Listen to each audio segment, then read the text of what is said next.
is a temptation for Christians to reject what the world values. Understandably, we're suspicious of those things which secularism honors, but sometimes there's a baby in the bathwater.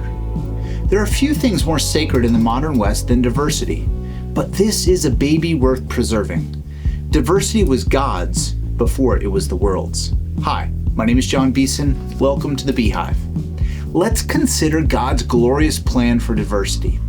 Ethnic diversity enters the biblical picture in a strange fashion, with the odd story of the Tower of Babel. As the descendants of Noah multiplied, they formed plans to protect their legacy. Now the whole earth had one language and the same words. And as people migrated from the east, they found the plain in the land of Shinar and settled there. And they said to one another, "Come, let us make bricks and burn them thoroughly." And they had brick for stone and bitumen for mortar. Then they said, "Come, let us build for ourselves a city and a tower with its top in the heaven, and let us make a name for ourselves, lest we be dispersed over the face of the whole earth." And the Lord came down to see the city and the tower, which the children of man had built. And the Lord said, "Behold, they are one people, they shall have one language. And this is only the beginning of what they will do. And nothing that they propose to do will now be impossible for them. Come, let us go down there and confuse their language so that they may not understand one another's speech." So the Lord dispersed them from there over the face of the earth, and they left off building the city. Therefore, its name was called Babel, because there the Lord confused the language of all the earth. And from there the Lord dispersed them over the face over all the earth. Now, seeing the increasing self-aggrandizing bent in humanity, God shatters the facade of self-reliance by multiplying the languages. It would be understandable for the reader to anticipate that the redemptive arc of God would be to reunite humanity as one ethnicity and one language in the new heavens and in the new earth. But God is full of surprises. Fast forward to 50 days after Jesus' crucifixion, when the Spirit of God descended on those gathered in Jerusalem for Pentecost. When the day of Pentecost arrived, they were all together in one place, and suddenly there came from heaven a sound like a mighty rushing wind, and it filled the entire earth where they were sitting. And divided tongues of fire appeared to them and rested on each one of them.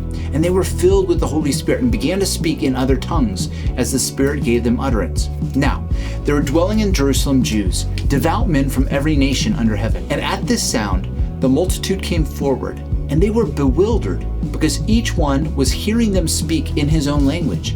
And they were amazed and astonished, saying, "Are not these those who are speaking Galileans? And how is it that each one of us hear, each of us in our own native language?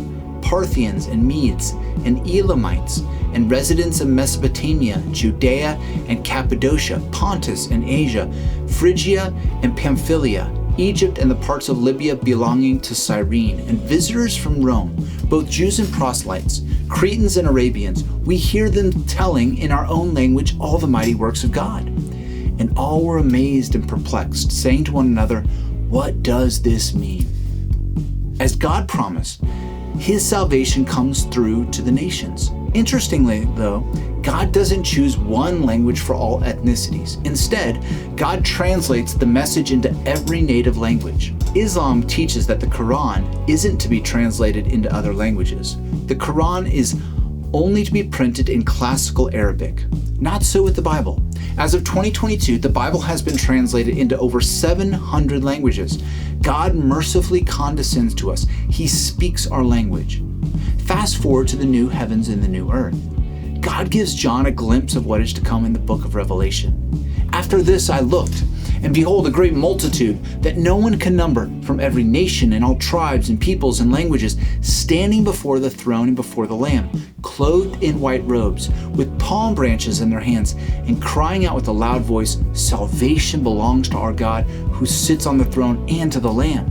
And all the angels were standing around the throne and around the elders and the four living creatures, and they fell on their faces before the throne and worshiped God."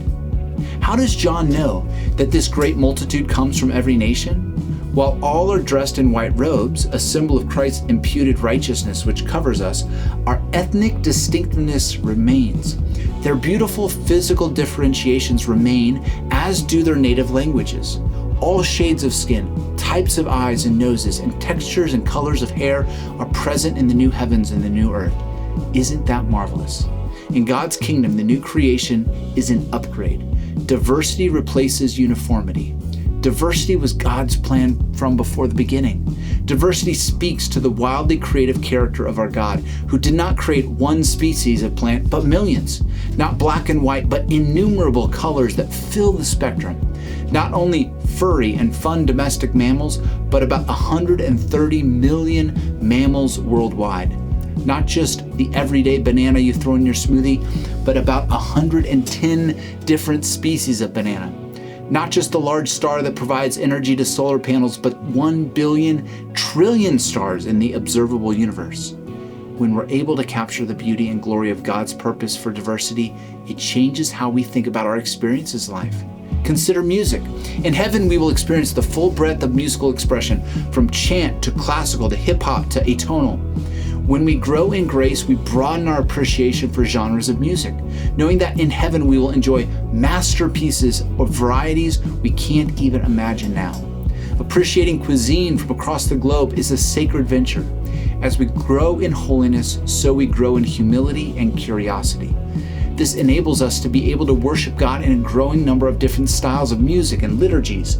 We become teachable and receptive so that we can be challenged and strengthened through many types of preaching. I long to make more friends from different backgrounds than myself. I pray that New Life better reflects the diversity with which God has gifted our community. I hope that our church leadership grows in reflecting that diversity better with every passing year. God has given us diversity and purposed it for His redemptive ends. May we grow in wonder as we experience the glorious diversities of this world that point us to the glorious heavenly diversities that await us.